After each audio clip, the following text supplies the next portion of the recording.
Hello everyone, welcome to my YouTube channel. आज की class में हम आरबीआई से रिलेटेड एक इम्पोर्टेंट टॉपिक को डिस्कस करेंगे जिसका नाम है मॉनेटरी पॉलिसी। मॉनेटरी पॉलिसी है वह किसी भी कंट्री की एक बहुत ही इम्पोर्टेंट पॉलिसी होती है, क्योंकि मॉनेटरी पॉलिसी है वह पूरे बैंकिंग सिस्टम को रेगुलेट करती है। और जो बैंकिंग सिस्टम है उसी पर किसी भी कंट्री की जो इकोनॉमिक ग्रोथ या इकोनॉमिक डेवलपमेंट है वो डिपेंड करता है। तो जो हमारी मॉनेटरी पॉलिसी होती है यह किसी भी कंट्री के डेवलपमेंट और ग्रोथ के लिए बहुत ही इंपॉर्टेंट पॉलिसी होती है। तो चलिए अपने टॉपिक को स्टार्ट करते हैं।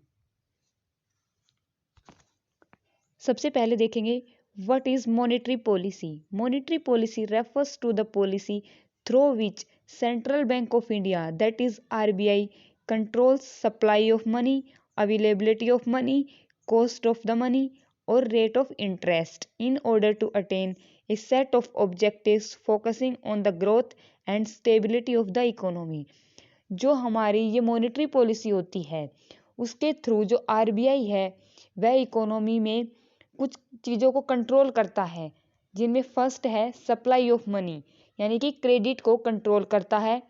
अवेलेबिलिटी ऑफ मनी, लोन्स की क्या वॉल्यूम है, यानी कि कितने लोन्स हैं वो इकोनॉमी में प्रोवाइड किए जा रहे हैं, उनको कंट्रोल करता है। And last is interest rate, जिसे हम कॉस्ट ऑफ द मनी बोलते हैं।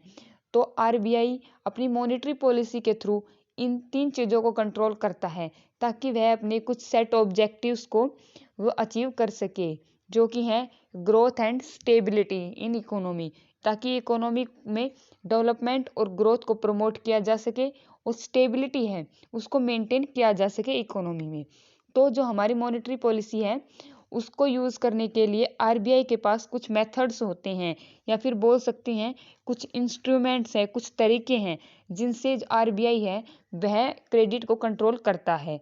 तो चलिए उन्हें देखते हैं। क्रेडिट कंट्रोल इंस्ट्रूमेंट्स को हम मॉनेटरी पॉलिसी इंस्ट्रूमेंट्स भी बोलते हैं। तो हमारे पास यहाँ पर दो तरह के मेथड्स होते हैं। फर्स्ट होते हैं क्वांटिटेटिव और journal methods, and second is qualitative और सेलेक्टिव मेथड्स। सो क्रेडिट को कंट्रोल करने के लिए दो तरीके होते हैं जो कि कौन यूज़ करता है, आरबीआई यूज़ करता है। तो आज की क्लास में हम सिर्फ क्वांटिटेटिव्स या फिर जर्नल मेथड्स को ही डिस्कस करेंगे। वो कौन कौन से मेथड्स होते हैं जिनसे हम क्रेडिट को कंट्रोल कर सकते हैं, जिनमें फर्स्ट है bank rate policy, second is open market operations, third is CRR and fourth is SLR. तो चलिए इन्हीं क्वांटिटेटिव मेथड्स को वन बाय वन करके डिस्कस करते हैं। फर्स्ट हमारे मेथड्स हैं क्वांटिटेटिव्स या फिर जर्नल मेथड्स। जो ये क्वांटिटेटिव मेथड्स होते हैं हमें इनके नाम से ही समझ आता है कि क्वांटिटी, यानी कि ये जो मेथड्स होते हैं ये हमारे वॉल्यूम पर कंट्रोल करते हैं, या फिर जो बोल सकते हैं कि जो क्रेडिट की जो क्वांटिटी है उसको कंट्रोल कर सकते हैं। इन मेथड्स का एम होता है कि जो वॉल्यूम या फिर जो क्वांटिटी क्रेडिट की है उसको कंट्रोल करना है। जो इकोनॉमी है उसमें जितने वॉल्यूम के जो लोन्स या फिर क्रेडिट अवेलेबल करवाए जा रहे हैं कमर्शियल बैंक्स के द्वारा उसे कंट्रोल करना है। हो सकता है कि आरबीआई उस जो वॉल्यूम है क्रेडिट की उसको एक्सपेंड भी करना चाह रहा हो या फिर कॉन्ट्रैक्ट भी करना चाह रहा हो। तो ये जो सिचुएशंस पर डिपेंड करता है। तो अब हम देखेंगे कि जो ये क्वांटिटेटिव मेथड्स हैं इन्हें आरबीआई किस प्रकार से अलग अलग सिचुएशंस में यूज़ करता है। और जो ये क्वांटिटेटिव मेथड्स होते हैं इनका impact direct volume of credit पर पड़ता है, और जो कि हमें डायरेक्ट दिखाई भी देता है। तो इससे जो वॉल्यूम है क्रेडिट का वो चेंज हो जाता है। तो चलिए इन्हें वन बाय वन करके डिस्कस करेंगे। First is bank rate policy. It is also called as discount rate policy. जो हमारी बैंक रेट पॉलिसी होती है इसे हम डिस्काउंट रेट भी बोलते हैं। It is the rate at which central bank grants loan to the commercial bank against the government securities and other approved first class securities. जो बैंक रेट होती है वह आरबीआई के द्वारा यूज़ की जाती है जब आरबीआई सेंट्रल बैंक्स को लोन ग्रांट करता है, जिस प्रकार से अगर हम एज ए इंडिविजुअल है वह कमर्शियल बैंक्स के पास लोन लेने के लिए जाते हैं, तब ऐसा तो नहीं है कि जो कमर्शियल बैंक्स हैं वह हमें जाते ही इजीली लोन ग्रांट कर देते हैं। लोन ग्रांट करने के बदले कमर्शियल बैंक्स हैं हमसे कुछ सिक्योरिटीज़ हैं वो रखवाते हैं, तो और उसी के बाद ही हमें जो कोई भी इंडिविजुअल्स है या फर्म्स हैं उन्हें लोन प्रोवाइड किया जाता है। तो उसी प्रकार जब कमर्शियल बैंक्स को लोन की ज़रूरत होती है तब वो आरबीआई के पास जाते हैं, क्योंकि हमने पढ़ा है कि आरबीआई है वह बैंकों का बैंक होता है। तो यानी कि जब कमर्शियल बैंक्स को जब लोन लेने की ज़रूरत होती है तब वह आरबीआई के पास जाते हैं। तब आरबीआई कमर्शियल बैंक्स को लोन प्रोवाइड करता है, तो जो रेट आरबीआई के द्वारा कमर्शियल बैंक से चार्ज की जाती है उसे ही हम बैंक रेट बोलते हैं। तो जब आरबीआई है वो दो प्रकार की जो पॉलिसी है उसको अडॉप्ट करता है। First is cheap monetary policy and second is dear monetary policy. Cheap monetary policy के अंदर आरबीआई है वह कम इंटरेस्ट रेट कमर्शियल बैंक से चार्ज करता है। And second is dear monetary policy. Dear monetary policy के अंदर है आरबीआई है वह कमर्शियल बैंक से हाई इंटरेस्ट रेट चार्ज करता है। अब हम इन दोनों प्रकार की जो पॉलिसीज़ हैं कि वह किस प्रकार से इन्हें अडोप्ट करता है उन्हें डिस्कस करते हैं। First is cheap monetary policy. Cheap monetary policy वह सिचुएशन होती है जब आरबीआई कमर्शियल बैंक्स को सस्ते इंटरेस्ट रेट पर लोन है वो प्रोवाइड करता है। RBI decrease the rate of interest to increase the quantity of credit in economy. Cheap monetary policy के अंदर जो आरबीआई है वह क्रेडिट को इंक्रीज करना चाहता है, यानी कि क्रेडिट की जो क्वांटिटी है यानी कि मनी सप्लाई का जो फ्लो है वो इंक्रीज करवाना चाहता है इकोनॉमी में। इसलिए आरबीआई है वह इंटरेस्ट रेट को कम रखता है। तो इस सिचुएशन में क्या होता है, जब कमर्शियल बैंक्स हैं वो आरबीआई के पास लोन लेने के लिए जाते हैं, तब आरबीआई बोलता है कि ठीक है हम आपको लोन दे देंगे लेकिन हम 5% इंटरेस्ट आपसे चार्ज करते हैं। तो यहाँ पर हम मानते हैं कि 5% इंटरेस्ट है वो एक कम इंटरेस्ट रेट है। तो इस प्रकार की पॉलिसी को हम चीप मॉनेटरी पॉलिसी कहते हैं। तो इस सिचुएशन में जब आरबीआई कमर्शियल बैंक से 5% इंटरेस्ट रेट चार्ज करता है तब कमर्शियल बैंक्स को काफ़ी मात्रा में जो लोन है वो कम इंटरेस्ट रेट पर ही मिल जाता है, यानी कि कॉस्ट ऑफ द कैपिटल है वह कम होती है। तो कमर्शियल बैंक्स होते हैं वह लोन लेने के बाद जब अपनी ट्रांजेक्शन्स करते हैं जनरल पब्लिक के साथ, तब वह जो इंडिविजुअल्स को जो लोन प्रोवाइड करते हैं तब कमर्शियल बैंक्स भी कुछ ही अगर अपना मार्जिन जोड़ के मान लेते हैं कि 7% इंटरेस्ट रेट पर जनरल पब्लिक को जो लोन है वो प्रोवाइड किया जा रहा है। तब इस प्रकार से कम इंटरेस्ट जो चार्ज किया जा रहा है उससे ज़्यादा पब्लिक है उसको लोन मिलता है, ज़्यादा पब्लिक है वो लोन लेती है क्योंकि यहाँ पर इंटरेस्ट रेट बहुत कम है। तो इस सिचुएशन में जो कमर्शियल बैंक्स हैं उनकी इनकम ज़्यादा होती है क्योंकि ज़्यादा पब्लिक है वो लोन लेने के लिए बैंकों की तरफ बढ़ती है। तो इस प्रकार से जो बैंक्स हैं उनकी जो इनकम है वो भी ज़्यादा होती है। तो इस सिचुएशन में इस प्रकार की मॉनेटरी पॉलिसी में कंट्री के अंदर या फिर हम बोल सकते हैं कि इकोनॉमी के अंदर मनी सप्लाई है वो इंक्रीज हो जाती है। तो इस सिचुएशन में मनी सप्लाई है वो इंक्रीज हो जाती है। डिक्रीज इन बैंक रेट, अगर कमर्शियल बैंक्स को जो भी इंटरेस्ट रेट चार्ज किया जा रहा है वो अगर कम होता है तो जो कॉस्ट ऑफ क्रेडिट है वो डिक्रीज हो जाती है और इससे इंटरेस्ट रेट होता है वो भी डिक्रीज हो जाता है। As a result quantity of credit increase, और इससे जो क्रेडिट की जो क्वांटिटी है वो इंक्रीज हो जाती है। चलिए अब देखेंगे dear monetary policy. Next is dear monetary policy. Dear monetary policy वह सिचुएशन होती है जिसमें आरबीआई है वह कमर्शियल बैंक्स को लोन देता है तब हाई इंटरेस्ट रेट चार्ज करता है। हम एग्जांपल के लिए ले लेते हैं कि अगर आरबीआई के पास कमर्शियल बैंक्स हैं वो लोन लेने के लिए आते हैं, तब आरबीआई उनको बोलता है कि हम आपसे 15% इंटरेस्ट चार्ज करेंगे। तो इस सिचुएशन में इंटरेस्ट रेट होता है वो काफ़ी हाई है। तो अगर 15% इंटरेस्ट रेट से अगर कमर्शियल बैंक्स को लोन मिल रहा है तब कमर्शियल बैंक्स हैं वो आरबीआई से लोन भी कम लेंगे, और अगर वो आगे जाके जनरल पब्लिक को अगर क्रेडिट क्रिएट करते भी हैं तब वो 15% से ज़्यादा इंटरेस्ट रेट पर ही लोन प्रोवाइड करेंगे। इस सिचुएशन में जो जनरल पब्लिक है वो कमर्शियल बैंक से कम लोन लेने के लिए आएंगे। तो इस प्रकार से अगर बैंक रेट को अगर ज़्यादा कर दिया जाता है तो आरबीआई मॉनेटरी पॉलिसी के अंडर जो मनी सप्लाई है उसको इकोनॉमी में कंट्रोल कर सकता है। तो इस प्रकार आरबीआई जो है वो बैंक रेट के थ्रू भी इकोनॉमी में मनी सप्लाई को या फिर क्रेडिट को जो है कंट्रोल कर सकता है। Next is open market operations. Open market operations भी एक मेथड होता है जिससे आरबीआई है वह इकोनॉमी में मनी सप्लाई को कंट्रोल करता है। It refers to sale and purchase of securities, bill and bonds of government as well as private financial institutions by the central bank. Open market operations के अंदर जो RBI होता है वह कुछ गवर्नमेंट सिक्योरिटीज बिल्स होते हैं जिन्हें सेल एंड परचेज का काम करता है। तो इस प्रकार आरबीआई ओपन मार्केट में आके कुछ बिल्स या फिर सिक्योरिटीज को सेल परचेज करता है ताकि वह इकोनॉमी में पैसे के फ्लो को इंक्रीज कर सके या फिर इकोनॉमी में जो पैसे का जो फ्लो है उसको डिक्रीज कर सके।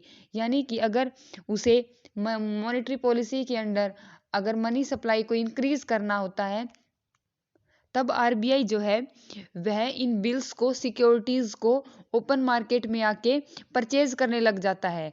और जब परचेज करता है तब कमर्शियल बैंक्स के पास जो है मनी का फ्लो जो बढ़ जाता है और इस प्रकार जो है मनी सप्लाई इकोनॉमी में ज़्यादा हो जाती है। तो इस प्रकार आरबीआई है वह मनी सप्लाई को चेंज करने के लिए या फिर मनी सप्लाई को अफेक्ट करने के लिए ओपन मार्केट ऑपरेशंस को भी करता है। इट्स पर्पस टू इंक्रीज और decrease the amount of cash in hand of commercial banks. इसका जो पर्पस होता है वह कमर्शियल बैंक्स के हाथों में जो मनी का जो अमाउंट है जितना कैश है उसको इंक्रीज या डिक्रीज करना होता है। इसके अंदर हम दो सिचुएशंस को देखते हैं। First is inflationary pressure and second is deflationary pressure. ये दो प्रकार की सिचुएशंस होती हैं और इनमें ओपन मार्केट ऑपरेशंस को किस प्रकार से आरबीआई के द्वारा यूज़ किया जाता है उसे देखते हैं। First is inflationary pressure. Inflationary pressure के अंदर मनी सप्लाई का जो फ्लो है वो कंट्री में बहुत ज़्यादा होता है।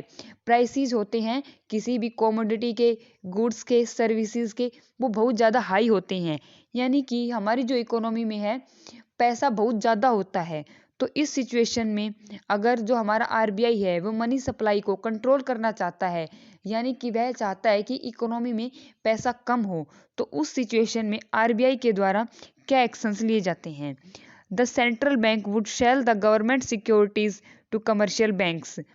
तो जो कमर्शियल बैंक्स होते हैं उनको आरबीआई के द्वारा सिक्योरिटीज सेल की जाती हैं और जब इन सिक्योरिटीज़ को कमर्शियल बैंक्स के द्वारा परचेज किया जाता है तब आरबीआई के पास पैसा कमर्शियल बैंक से अपने पास आता है। यानी इकोनॉमी में से पैसा आरबीआई के पास आ जाता है और इकोनॉमी में जो है मनी का जो फ्लो है वो कम हो जाता है यानी मनी का जो वॉल्यूम है वो कम हो जाता है। Bank transfer a part of their cash reserves to central bank as a payment of these securities। इस प्रकार जो सेंट्रल बैंक के पास है पेमेंट के रूप में जो कैश है वो आ जाता है। इससे जो कमर्शियल बैंक्स हैं उनकी क्रेडिट क्रिएट करने की जो पावर है वो कम हो जाती है और मनी सप्लाई है वो इकोनॉमी में कंट्रोल हो जाती है। सेकंड पॉइंट को देखते हैं। Second point is deflationary pressure. इस सिचुएशन में हमारी जो इकोनॉमी होती है उसमें जो मनी सप्लाई होती है वो पहले से ही कम होती है। यानी कि जो लोगों के पास पैसा है अवेलेबल है वो बहुत कम है। तो इस सिचुएशन में आरबीआई क्या करता है कमर्शियल बैंक्स होते हैं उनसे जो भी सिक्योरिटीज़ बिल्स होते हैं उन्हें खुद परचेज कर लेता है।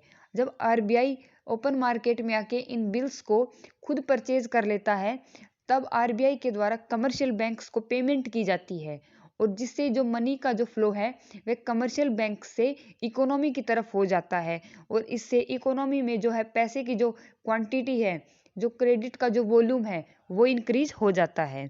तो इस प्रकार आरबीआई है वो ओपन मार्केट में सिक्योरिटीज़ को सेल परचेज करके भी मॉनेटरी जो पॉलिसी है उसको यूज़ करता है और इकोनॉमी में जो मनी का जो वॉल्यूम है उसको अफेक्ट करता है। Next is cash reserve ratio, CRR। Cash reserve ratio भी हमारी जो मॉनेटरी पॉलिसी होती हैं उसके क्वांटिटेटिव टूल्स होते हैं। इन रेशियोज को यूज़ करके भी RBI जो है इकोनॉमी में मनी के फ्लो को कंट्रोल करता है। By law every commercial bank must maintain certain percentage of its deposit with central bank. This portion is called CRR। ये जो कमर्शियल बैंक्स होते हैं इन्हें अपनी जो नेट जो इनके पास डिपॉजिट होती हैं जिसे हम NDTL बोलते हैं, नेट टर्म एंड डिपॉजिट्स, जो उनके पास नेट टर्म जो डिपॉजिट्स होती हैं उनका कुछ पोर्शन उन्हें RBI के पास रिजर्व्स के रूप में रखना पड़ता है। If the ratio CRR increase the credit creation capacity will decrease. अगर RBI कमर्शियल बैंक्स को ये ऑर्डर देता है कि उन्हें CRR यानी कि जो रेशियो है अपने डिपॉजिट्स का वो ज़्यादा RBI के पास रखना है, तब RBI के पास जो कमर्शियल बैंक्स हैं उनसे जो मनी का फ्लो है वो आ जाता है और कमर्शियल बैंक्स के पास अपनी ट्रांजेक्शन्स करने के लिए, अपना बिजनेस करने के लिए कम जो कैश है वो अवेलेबल हो जाता है। तो इससे कंट्री में जो मनी सप्लाई होती है वो कम हो जाती है। और इसी प्रकार इसके विपरीत भी होता है, जब अगर RBI को लगता है कि कमर्शियल बैंक्स के पास ज़्यादा मनी होनी चाहिए ताकि इकोनॉमी में मनी का जो फ्लो है वो ज़्यादा हो, तब RBI है वह CRR रेशियो को कम कर देता है, जिससे कि जो कमर्शियल बैंक्स होते हैं उनके पास बिजनेस करने के लिए ज़्यादा मनी है वो अवेलेबल होती है। तो इस प्रकार CRR रेशियोज को यूज़ करके भी मॉनेटरी पॉलिसी है उसको यूज़ किया जाता है इकोनॉमी में। Next point is SLR, statutory liquidity ratios. ये रेशियोज भी है जो क्वांटिटेटिव टूल्स होते हैं और इकोनॉमी के अंदर मनी सप्लाई को अफेक्ट करते हैं। Minimum percentage of deposit that A commercial bank has maintain in form of liquid cash, gold and other securities. जो कमर्शियल बैंक्स होते हैं उनको अपनी डिपॉजिट्स का कुछ मिनिमम परसेंट CRR रेशियो के अलावा अपने खुद के पास ही लिक्विड फॉर्म में, गोल्ड में या फिर अदर कुछ सिक्योरिटीज़ के रूप में मेंटेन करने पड़ते हैं। ये जो रेशियो होते हैं, जो SLR, इन्हें कमर्शियल बैंक अपने पास रखते हैं लेकिन वो इन्हें बिजनेस ट्रांजेक्शन्स में यूज नहीं कर सकते हैं। These are not reserve with reserve bank of India but with the bank themselves. ये जो रेशियो होते हैं ये कुछ उनके डिपॉजिट्स का पोर्शन होता है जो कि कमर्शियल बैंक्स को RBI के पास नहीं रखने पड़ते, जैसे कि उन्हें CRR रखना पड़ता है। लेकिन जो SLR होता है वह कमर्शियल बैंक्स को खुद के पास ही रखना होता है। SLR are fixed by RBI। जो SLR का जो रेट है वो भी RBI के द्वारा ही डिसाइड किया जाता है। It also influence the credit creation capacity. और जो SLR होते हैं ये भी इकोनॉमी में क्रेडिट क्रिएशन की जो कैपेसिटी होती है बैंक्स की उसको अफेक्ट करते हैं। अगर RBI के द्वारा SLR का जो परसेंटेज है वो हाई रखा जाता है तब बैंकों के पास अपनी ट्रांजैक्शन करने के लिए जो कैश है वो कम रह जाएगा, क्योंकि उन्हें ज़्यादा परसेंटेज तो रिजर्व्स के रूप में रखना पड़ेगा। तो इससे इकोनॉमी में जो मनी का सर्कुलेशन है वो कम हो जाएगा। और इसी के वाइस वर्सा अगर RBI चाहता है कि इकोनॉमी में मनी का सप्लाई है वो बढ़े, तब RBI SLR का जो परसेंटेज है उसको डिक्रीज कर देता है। तो इससे कमर्शियल बैंक्स के पास बिजनेस करने के लिए ज़्यादा जो कैश है वो अवेलेबल होता है। तो इससे भी RBI जो है मनी सप्लाई है उसको अफेक्ट करता है। तो इस प्रकार हमने आज की क्लास में कुछ क्वांटिटेटिव टूल्स को या इंस्ट्रूमेंट्स को डिस्कस किया है जो मॉनेटरी पॉलिसी के अंडर RBI के द्वारा यूज़ किए जाते हैं। आई होप आपको ये वीडियो पसंद आया होगा। Thank you.